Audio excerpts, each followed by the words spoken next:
ഭാര്യ കണ്ണ് നിറച്ചിരുന്നു ഉള്ളിയരിയോ. ഞാൻ ഒരു സൊല്യൂഷൻ തരട്ടെ ചിന്നു? ഹെൽമെറ്റ് കൊണ്ട് കൊടുക്കുക, അവള് ഉള്ളിയരിയിട്ട് ഇത് വെച്ചിട്ട്. എന്നാ ഇത് വെച്ചാ മതി.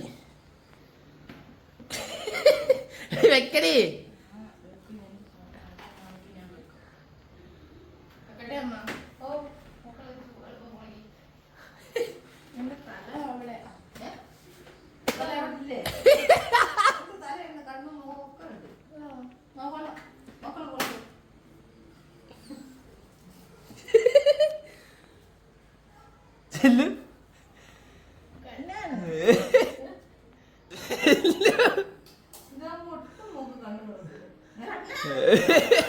ഹെൽമെറ്റ് പൊക്കയാണ്.